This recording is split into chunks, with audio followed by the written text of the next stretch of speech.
आज की टॉपिक पे आज का टॉपिक है म्यूटेशन। ठीक है, हिंदी में इसको बोलते हैं उत्परिवर्तन। ठीक है, तो म्यूटेशंस होते क्या है? What are mutations? देखिए, तो इसको आप ऐसे कह सकते हो, बहुत ध्यान से सुनना। They are unpredictable. अनप्रेडिक्टेबल का मतलब है कि आप अंदाजा नहीं लगा सकते ये किस डायरेक्शन में जाएगा, गेस भी नहीं हो सकता। ठीक है ना? चेंजेस इन लिविंग ऑर्गेनिज्म, इसको कई तरीके से डिफाइन कर सकते हैं। अनप्रेडिक्टेबल तो है ही, you can add one word here also, sudden. They are sudden unpredictable changes in living organism. ठीक है, अचानक से जो जीवन में परिवर्तन आ जाता है बिना किसी जानकारी के, बिना किसी प्लान के, दैट इज म्यूटेशन। वो म्यूटेशन है। ठीक है, रीजन क्या हो सकता है? Mute yourself. रीजन क्या हो सकता है अनप्रेडिक्टेबल चेंज के पीछे? वो म्यूट कर लो सब पहले खुद को, ध्यान से सुनना। तो फिर से शुरू करते हैं। म्यूटेशन हम लोग स्टार्ट कर रहे थे। म्यूटेशन में हम लोगों ने पहले डेफिनेशन समझना है कि डेफिनेशन है क्या। तो they are sudden unpredictable changes in living organism. Living organism में होने वाला अनप्रेडिक्टेबल चेंज क्यों होगा, इसके पीछे के रीजंस को हम लोग समझेंगे। म्यूटेशन का जो नॉर्मली रीजन है, it occurs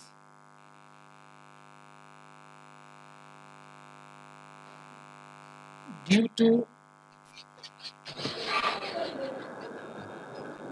change in number of chromosomes, number comma structure में भी परिवर्तन आ जाता है। Structure of chromosomes. ठीक है, and as well as genes. तो जीन में भी परिवर्तन होगा अचानक से, किसी रीजन से। उसको हम लोग बात करेंगे कि अचानक से जीन में जो चेंजेस आ गया उसकी वजह से कैसे म्यूटेशन होगा, और क्रोमोसोम का नंबर, स्ट्रक्चर और ये सब बदलता है तो उसकी वजह से कैसे म्यूटेशन होगा। ठीक है, तो आपको बात समझ में आ गया। तो इसमें दो चीज को दो पार्ट में रखेंगे पूरे डिस्कशन को। पहला कि mutation due to change in the chromosome number और स्ट्रक्चर, और दूसरा जो पढ़ेंगे हम लोग, ऐसे एनसीईआरटी में देखोगे 12वीं में, तो नेक्स्ट चैप्टर में है वो जीन म्यूटेशन पे हम लोग बात को रखेंगे। समझ में आया? अब देखिए, नंबर और स्ट्रक्चर में जो क्रोमोसोम में चेंज हो रहा है, this is called chromosomal aberration. इसको हम लोग बोलेंगे क्रोमोसोमल एबरेशन बोलते हैं। ठीक है, तो एक एक करके बात करेंगे कि कैसे म्यूटेशन जो है वो क्रोमोसोम के नंबर और स्ट्रक्चर में चेंज होने से हो जाता है। लेकिन उसके पहले हम चाहते हैं कि आप जो है आप देख लें म्यूटेशन लाइन, कि आखिर चेंज होने से कैसे पूरा ऑर्गेनिज्म बदल रहा है वो समझे। मान लो क्रोमोसोम में चेंज हो गया। ठीक है, क्रोमोसोम चेंज है। क्रोमोसोम चेंज अगर होगा तो उसकी वजह से जो जीन सीक्वेंस होता है, जीन सीक्वेंस वो चेंज हो जाएगा। अभी हम लोग समझेंगे जीन सीक्वेंस कैसे चेंज होता है अगले चैप्टर में। जीन सीक्वेंस चेंज, अब जीन सीक्वेंस जब बदल जाए तो आपको पता है कि gene is for particular amino acid, यानी अमीनो एसिड का सीक्वेंस भी बदल जाएगा। एमिनो एसिड चेंज, अब एमिनो एसिड चेंज अगर हो जाए तो एमिनो एसिड के सीक्वेंस की वजह से ही प्रोटीन है, तो प्रोटीन भी नॉर्मल न रह के ये भी बदल जाएगा। Protein get change. ठीक है, और अगर प्रोटीन बदल जाए तो अपीयरेंस यानी एक्सप्रेशन भी बदल जाता है। फेनोटाइप लिख रहे थे हम, एक्सप्रेशन भी वो बदल जाएगा। ठीक है, एक्सप्रेशन चेंज यानी फेनोटाइप जो है ऑर्गेनिज्म का वो भी आपको बदला बदला दिखेगा, ऑर्गेनिज्म बिल्कुल थोड़ा चेंज दिखता है। तो ये चीज होता है। तो चाहे चेंज इस लेवल पे करो, whether the change is at this level और change at this level, resultant वही होगा। क्रोमोसोम बदले या जीन बदले, रिजल्टेंट होगा चेंज इन फेनोटाइप, है ना, change in phenotype of organism. तो उसमें परिवर्तन आएगा जीन के एक्सप्रेशन में। एक्सप्रेशन जो है वर्ड लिखा है उसके आगे जीन लगा दें, जीन का एक्सप्रेशन जो है वो बदल जाएगा। तो ये होना है। अब हमें ये देखना है कि जो चेंज इन क्रोमोसोम स्ट्रक्चर और नंबर होता है वो कैसे होगा। Let see. तो बात करेंगे हम लोग अभी दो पार्ट में रखते हैं। पहले डिस्कस करेंगे जीनोमिक म्यूटेशंस, और इसको हम लोग बोल सकते हैं चेंजेस इन क्रोमोसोम नंबर, और उसके बाद बात करेंगे हम लोग चेंजेस इन क्रोमोसोम स्ट्रक्चर। दोनों को मिला दो कलेक्टिवली तो आप वर्ड दे सकते हैं क्रोमोसोमल एबरेशन भी आप कह सकते हैं। ठीक है, तो इसको मैं मिटाता हूं और फिर आगे जो है इस पे चले। तो अब बात करेंगे हम लोग जीनोमिक म्यूटेशन का। ध्यान से समझना और जो मैं बोल रहा हूं उसको भी सुनना। जीनोमिक म्यूटेशंस पे बात होगा, और इसको हम लोग कह सकते हैं mutation due to changes in chromosome number. Changes in chromosome number. ठीक है, तो क्रोमोसोम नंबर में कैसे चेंजेस आना है इसी पे हम लोग बात करेंगे। आपको पता है कि किसी भी ऑर्गेनिज्म के लिए नंबर ऑफ क्रोमोसोम किसी भी स्पीसीज के लिए फिक्स्ड होता है, पता है। जैसे अगर ह्यूमन बीइंग का देखें तो we are having 46 chromosome, it is fixed. अब इसको बदलना नहीं चाहिए।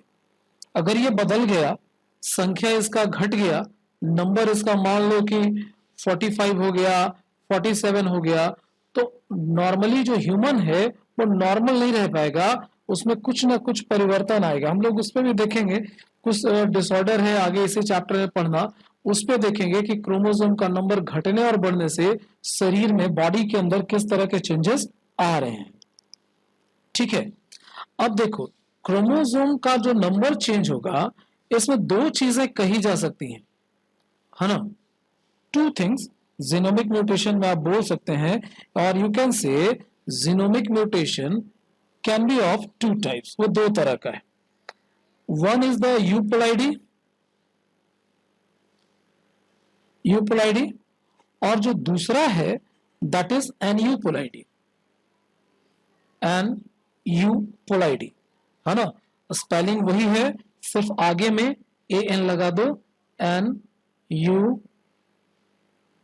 पोलाइडी। ठीक है, ये दो चीज हो गया। यूपोलाइडी इज देयर, एनयूपोलाइडी इज देयर, दो तरह का है। अब दोनों में अंतर क्या है, यूपोलाइडी क्या है, एनयूपोलाइडी क्या है, इस पे बात करेंगे। ठीक है, अब देखो यूपोलाइडी के केस में क्या होगा, इसको सिंपल वर्ड में समझें। It is actually phenomenon of having, हम लिख देते हैं थोड़ा सा आसान हो जाएगा, phenomenon of having what, having multiple of more than diploid number of genome, ऐसे लिखिए, having multiple of what, more than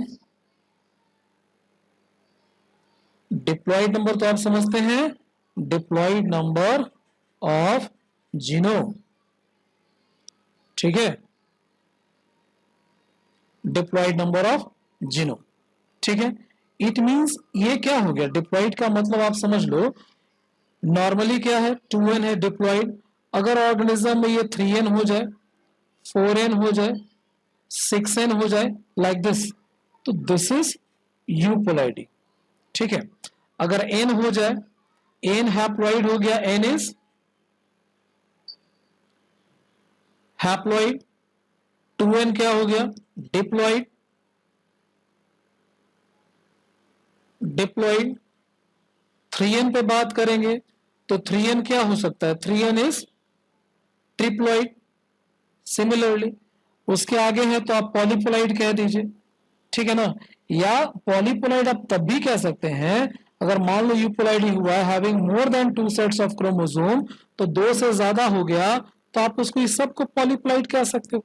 separately कहना है तो ट्रिप्लॉइड, टेट्राप्लॉइड, पेंटाप्लॉइड, ऐसे 4n है तो 4n को आप टेट्राप्लॉइड कहो, 6n है तो हेक्साप्लॉइड कहो, बट आप 2n से ज्यादा बढ़े तो आप पॉलीप्लॉइड कह सकते हैं।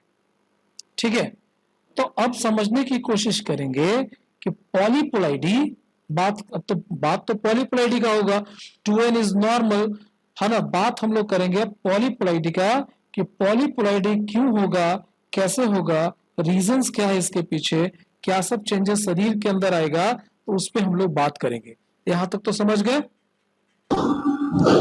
सर? हाँ बोलिए। 2n ये क्या है? क्रोमोसोम का मतलब मल्टीप्लिकेशन? हाँ, ये n actually represent the number of chromosome in one set, है ना। Chromosome number. हाँ, वन सेट। ये 2n हो गया, ये 2 सेट्स नंबर हो गए। ठीक है, बैकग्राउंड में आवाज आ रहा है, थोड़ा उसको कंट्रोल करो। ठीक है, n है single set of chromosome, 2n double set of chromosome. Human में क्या होता है, human is having 2 sets of chromosome, पता है, one set from father side, other set is from mother side, 2 sets of chromosome. It is normal in human, लेकिन whenever it increases, its multiple अगर हो जाए तो this is the case of यूपोलॉइडी, क्योंकि अब chromosome का नंबर बड़ा है तो उसके इफेक्ट्स भी आपको दिखेंगे। तो हम लोग अब जो बात करेंगे वो बात करेंगे इसी पॉलीप्लॉइडी पे कि पॉलीप्लॉइडी क्या है, कब मिला, कहाँ मिला, और वो चीजें देखेंगे, और पॉलीप्लॉइडी होने के पीछे का रीजन क्या है। बोलिए, बोलो सर सर डीएनए का जो म्यूटेशन होता है तो हाँ। फिर सेल अगर डिवाइड करता है तो इस फेज में जाने से पहले उसमें एक प्रोसेस होता है जिसमें म्यूटेशन अगर आया है तो वो हट जाए एंड वो जीन फिर से नॉर्मलाइज वो हो जाए। रिवर्स म्यूटेशन होता है ना, that is another thing. Mutation में भी रिवर्स्ड, ठीक है, वो दूसरा केस है। ठीक है, पहला होता है कि ठीक है म्यूटेशन आया, चेंजेस हुआ, बट म्यूटेशन में भी रिवर्स्ड, ठीक है ना, वो रिवर्स भी होता है।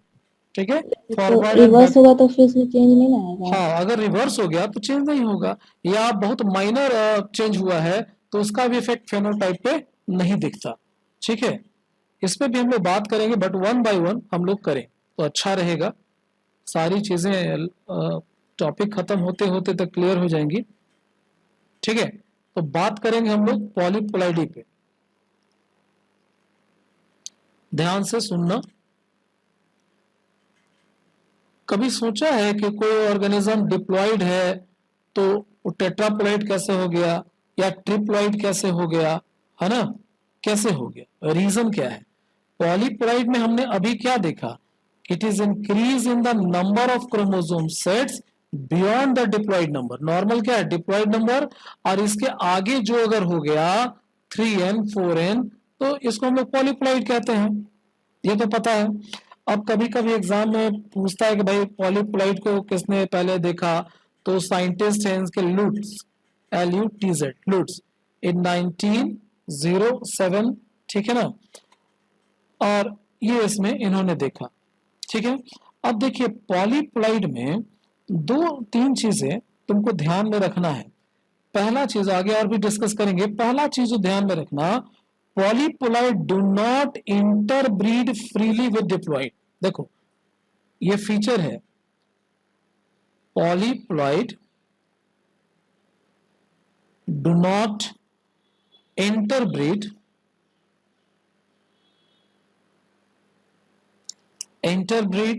freely with diploid, freely with diploid। अगर ऑर्गेनिज्म कोई डिप्लॉइड है कोई पॉलीप्लॉइड है तो उन दोनों के बीच में इंटरब्रीडिंग नॉर्मली नहीं होगा। ठीक है, पहला लाइन। दूसरा जो देखो सेकंड है polyploid with odd number of genome, odd number जैसे 3n हो गया 5n हो गया, ऑड नंबर, ठीक है। तो दूसरा चीज याद रखना, polyploid with odd number of chromosome, जिसमें क्रोमोसोम का नंबर ऑड है, ठीक है ना, वो ऑड नंबर, ठीक है, या ऑड नंबर ऑफ क्रोमोसोम की जगह जीनोम भी लिख सकते हैं, ऑड नंबर ऑफ जीनोम, ठीक है ना। तो जीनोम का अगर ऑड नंबर है तो वो कैसा होगा, दे आर स्टेराइल, वो स्टेराइल होगा, उसमें रिप्रोडक्टिव पावर नहीं होगा, अपने जैसे बच्चे को जन्म नहीं दे सकेगा। जैसे नेचर में देख लो, बनाना है, केला, ठीक है ना, तो बनाना डिप्लॉइड नहीं है, पॉलीप्लॉइड है, ठीक है। और उस केस में अब देखिएगा, इसमें आपका फर्टिलाइजेशन नहीं होगा, सीडलेस फ्रूट निकलेगा। पाइनएप्पल है, उसमें इसमें दूसरा मेथड पार्थेनोजेनेसिस ये सब करके अपना कुछ करेगा, है ना। और पाइनएप्पल हो गया, उसमें भी यही चीज होता है। तो इसका प्रोपगेशन भी करना है, मानो केला अगर लगाना है तो सीड से नहीं लगेगा, आपको उसका वेजिटेटिव प्रोपगेशन करना होगा। तो 2 पॉइंट याद रखना, अच्छा अब ये सोचता है, कोई पूछता है कि बताओ व्हाई इट इज स्टेराइल, तो देखिए होता क्या है कि 5n है, तो इसमें पेयरिंग ऑफ क्रोमोसोम संभव है, होमोलोगस क्रोमोसोम की पेयरिंग हो नहीं पाती, तो ये रीजंस होता है। तो इसको याद रखिएगा कि जहां कहीं भी ऑड नंबर ऑफ मिले जीनोम पॉलीप्लॉइड है तो स्टेराइल होगा। अब समझना यह है कि आखिर पॉलीप्लॉइड कैसे हो जाता है, पॉलीप्लॉइड का डेवलपमेंट के पीछे का रीजन क्या है, उस पर हम लोग बात करेंगे, ठीक है। तो मैं थोड़ा इंक हटाता हूं इस पे से। तो अब बात करेंगे पॉलीप्लॉइड्स डेवलप ड्यू टू, अब रीजंस पे बात करें। पॉलीप्लॉइड्स डेवलप ड्यू टू, रीजन क्या हो सकता है। देखिए पहला जो कारण है जो हम यहां लिख रहे हैं, that is non separation of chromosomes, मैं लिख लूं तब समझाता हूं, non separation of chromosomes during cell division. पढ़ा है आपने, एनाफेज 1 एक उसमें होता है जिसमें क्रोमोसोम सेपरेट होते हैं। अब मान लो इसको नॉन डिसजंक्शन भी आपके किताब में देखना कहीं लिखा होगा, नॉन डिसजंक्शन, ठीक है। तो नॉन डिसजंक्शन से कैसे होगा वो देखो, मान लो suppose this one is the dividing nucleus. अब यहाँ एनाफेज में क्या होता है, आप देखिए एनाफेज के पहले मेटाफेज होता है जिसमें आपका ये स्पिंडल फाइबर होता है ना, और यहाँ जो है क्रोमोसोम्स इक्वेटर पर ऐसे लगे होते हैं, ठीक है। अब इसको सेपरेट होना होता है, सेपरेट होने का मतलब है कि जो पेयर्ड क्रोमोसोम्स हैं, ये जो पेयर्ड वाला रहता है याद होगा, तो पेयर्ड क्रोमोसोम्स अलग होता है, ये अलग हो जाएगा, ये अलग हो जाएगा, ये अपोजिट पोल पे जाएगा, इसको भी अपोजिट पोल पे आना है। लेकिन समहाउ कुछ ऐसा हो गया कि ये जो है अलग ही नहीं हुआ, अलग नहीं हुआ तो एक और खींच के दोनों साथ चला जाएगा। तो जब दोनों पोल पे इकट्ठा होगा तो एक पोल पे ज्यादा क्रोमोसोम होंगे, दूसरे पोल पे कम होगा। तो एक ये बड़ा कारण होता है change in number of chromosome में, ठीक है, कि सेपरेट ही नहीं होता, नॉन डिसजंक्शन होता। नॉन डिसजंक्शन का मतलब है कि अब अलग ही नहीं हुआ, और जितना अलग हुआ एक तरफ ज्यादा क्रोमोसोम, दूसरी तरफ कम क्रोमोसोम हो जाएगा, ठीक है। दूसरा है रीजन, एबनॉर्मल सेल डिवीजन का ये सब रिजल्ट होता है। सेकंड जो है, ये स्पिंडल फाइबर जो हम लोग बना रहे थे, स्पिंडल फाइबर बने ही ना, यह भी केस हो सकता है। तो स्पिंडल फाइबर नहीं बनेगा तो सेपरेशन का काम ही नहीं होना है ना। तीसरा एक, हाँ इसको लिख देता हूं, नॉन फॉर्मेशन ऑफ स्पिंडल, ऐसे याद रहेगा, non formation of spindle, spindle बना ही नहीं तो जब स्पिंडल नहीं बनेगा तो सेपरेशन भी नहीं होगा। ठीक है, समझ गए। तीसरा जो चीज आ रहा है, अब ध्यान से देखो, फ्यूजन इन्वॉल्विंग अनरिड्यूस्ड गैमेट, ये बात आपको समझाते हैं। फ्यूजन इन्वॉल्विंग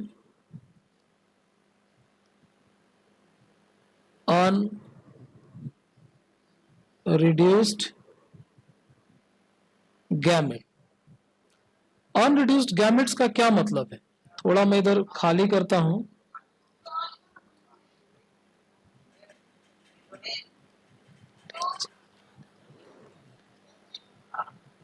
अनरिड्यूस्ड गैमेट में क्या है वो देखो।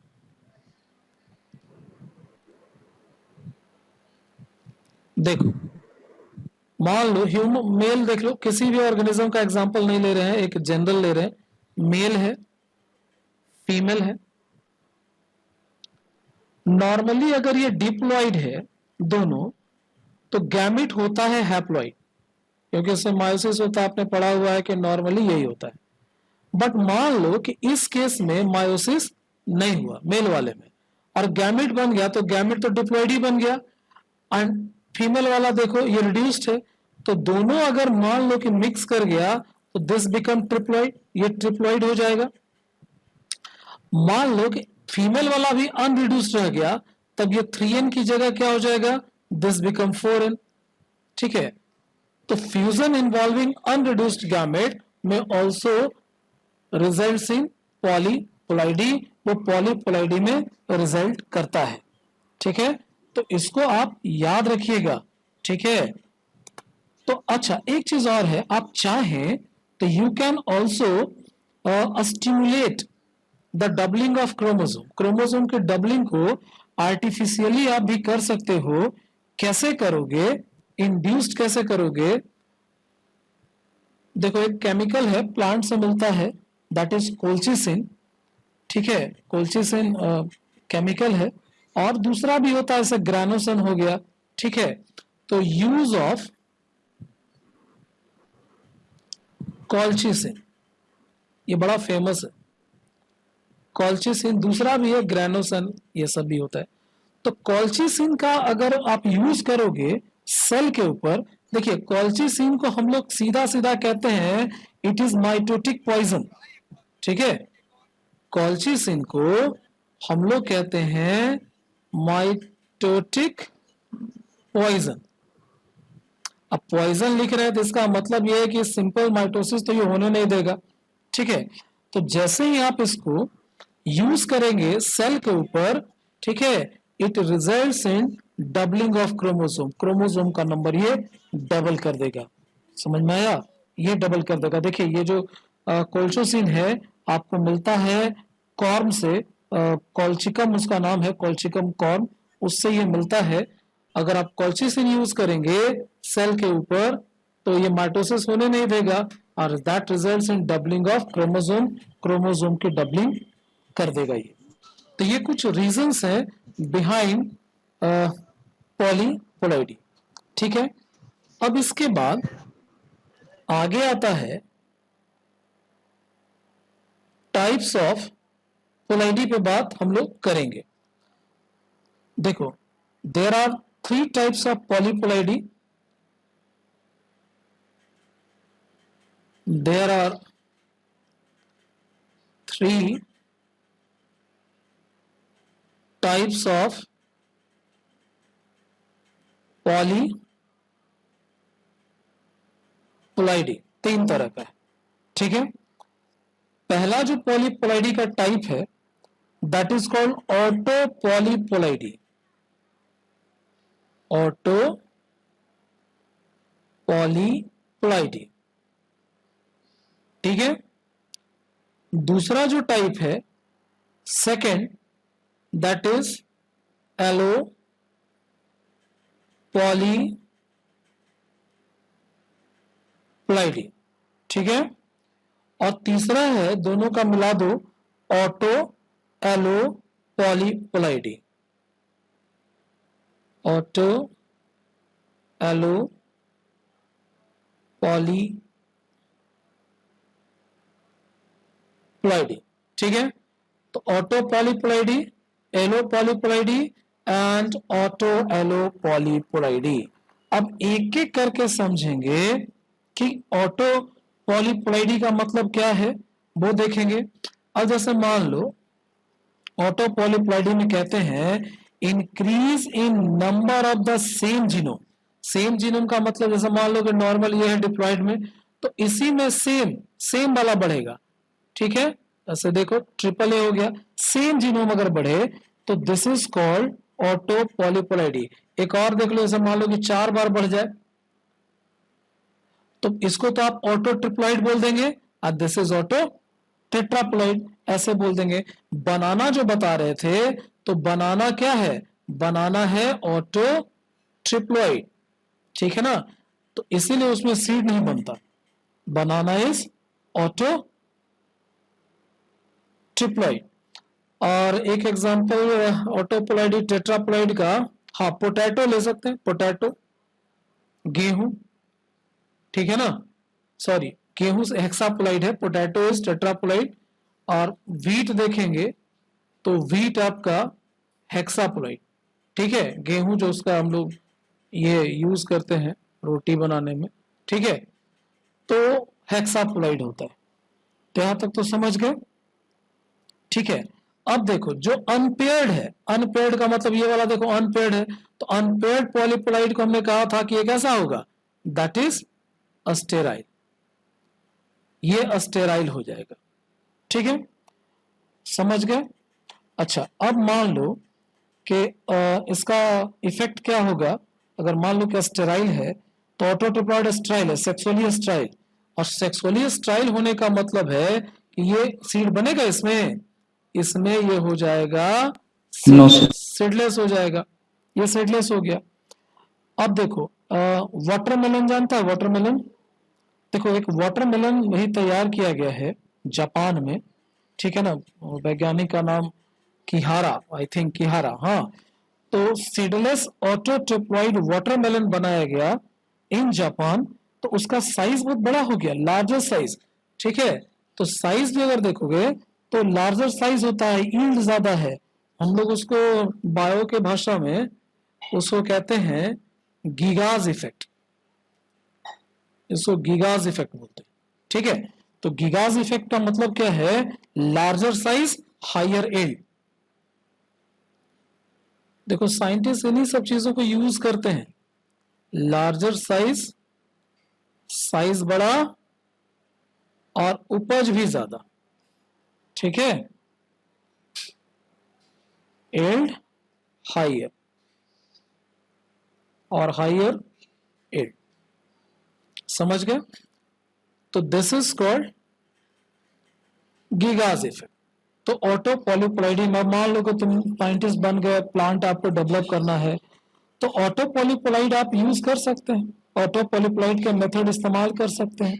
आप ट्रिप्लॉइड टेट्राप्लॉइड बना के देखो, इफेक्ट देखिए कि कैसा होता है, प्रोडक्टिविटी बढ़ती है कि नहीं, तो ये काम आप कर सकते हैं। येलो पॉलीप्लॉइडी में अगर आप दूसरा वाला देखें, ठीक है, तो इसमें 2 या 2 से ज्यादा ऑर्गेनिज्म वाला केस आ जाएगा। देखिए यहाँ येलो पॉलीप्लॉइडी में कहते हैं कि it is increase in chromosome sets due to coming together of diploid genome of 2 और मोर ऑर्गेनिज्म। तो 2 या 2 से ज्यादा ऑर्गेनिज्म का आ जाए साथ में ये वाला, ठीक है, देखो ये एक का ये दूसरे का, तो दिस इज एलो पॉलीप्लॉइडी, ये एलो पॉलीप्लॉइडी है, इसमें 2 स्पेसीज इन्वॉल्व होगा, ठीक है, 2 से ज्यादा भी होगा।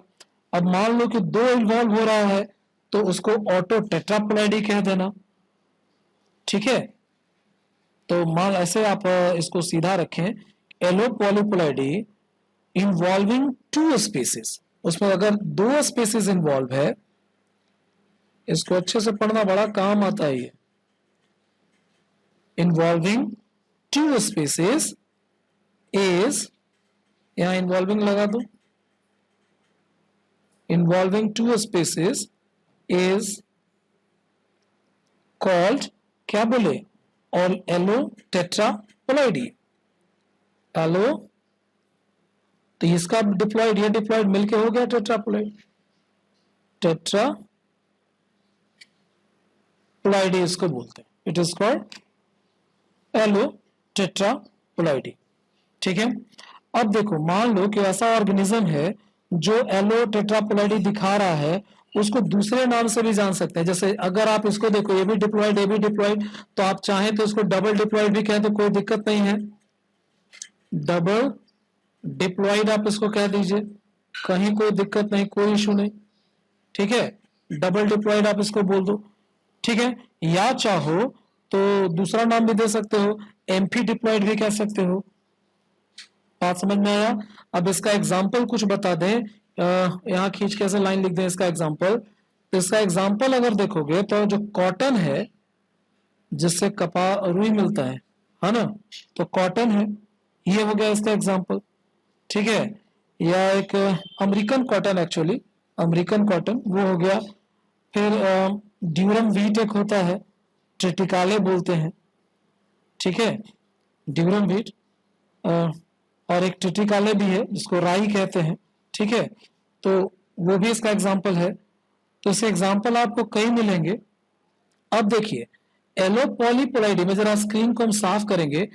पहला जो फर्स्ट मैन मेड सेरल था, ठीक है, वो कैसे बनाया गया, और उसमें एलो पॉलीपोलाइडी का ही रोल है। जरा इसको पहले साफ कर दूं। देखो, the first made, the first man made cereal, तो पहला जो मैन मेड सेरल है वो कौन सा है बताइए? पता है? जो बनाया गया हिब्रिडाइजेशन से, फॉलोड बाय क्रोमोसोम डबलिंग, उसमें क्रॉस कराया गया दो प्लांट है, गेहूं है, ड्यूरम व्हीट बोलते हैं इसको, आप सिंपली व्हीट भी बोल सकते हो, ड्यूरम व्हीट, ठीक है ना, और उसको क्रॉस कराया गया राई के साथ। राई, राई तो सब जानता है ना, ठीक है, तो ट्रिटिकाले का ही दोनों स्पीसीज है। ठीक है, ड्यूरम व्हीट इज हेक्सापोलाइड, और ये जो है हाँ, इसमें देख लीजिए, तो इन दोनों को क्रॉस करा करके बनाया गया, और क्रॉस कराने के बाद जो पहला मैन मेड सेरल बना, उसका नाम रख दिया गया ट्रिटिकाले। तो ट्रिटिकाले जो है वो फर्स्ट मैन मेड सीरियल है जिसको बनाया गया, पहले हिब्रिडाइजेशन कराया गया, फिर क्रोमोसोम डबलिंग कराई गई ड्यूरम व्हीट और राई के बीच में, और तब जाके ये मैन मेड सेरल बना। तो इसको याद रखना, पूछता है कभी कभी एग्जाम में कि ये जो फर्स्ट मैन मेड सेरल था वो कैसे हुआ। तो उसका स्टेप है, एक तो यहाँ हिब्रिडाइजेशन कर दिया, तो जो भी आया, फिर उसका कोल्चिसिन डाल के क्रोमोसोम डबलिंग कर दिया, यहाँ पर क्रोमोसोम डबलिंग करा दिया।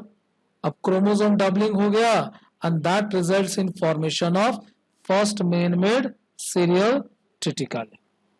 तो इसको याद रखना। और एक लास्ट है ऑटो पॉलीपोलाइडी। तो ऑटो पोलाइडी में क्या होगा, मतलब ये भी पॉलीपोलाइडी है, इसमें genomes of two species comes together with one species more than double sets of chromosome. देखना, एक स्पीसीज का क्रोमोसोम डबल से ज्यादा होगा, जैसे मान लो ये हो गया, और दूसरे वाले का कम होगा। ठीक है, समझ में आया? तो ये वाला जो केस है, अगर ऐसा होगा तो दिस इज ऑटो, जल्दी खत्म कर ले, टाइम समाप्त होने वाला है, ऑटो एलो पॉलीपोलाइड। ये तो समझ गए, यही है, तो इसको याद रखना। तो एग्जाम्पल इसका हेलियांथस है, हेलियांथस इज एन एग्जाम्पल, आप उसको यूज कर लें। अब ऑटो पॉलीपोलाइड इंट्रास्पेसिफिक, एलो पॉलीपोलाइड देखो तो इंटर स्पेसिफिक, लेकिन अगर इसको देखोगे तो it is mixture of both, इसमें इंट्रा एंड इंटर स्पेसिफिक पॉलीपोलाइड होगा। तो बस आज के क्लास में इतना ही। अगले दिन हम लोग पढ़ेंगे change in chromosome number due to aneuploid. Aneuploid में हम लोग बात करेंगे, ठीक है। इसका जो एक वीडियो बना करके हम आपको भेज देंगे और फिर उसको जो है आप रिवीजन कर सकते हैं, ठीक है। तो बस आज का क्लास इतना ही। किसी को कुछ पूछना है तो पूछ लो, otherwise I am going to end the class.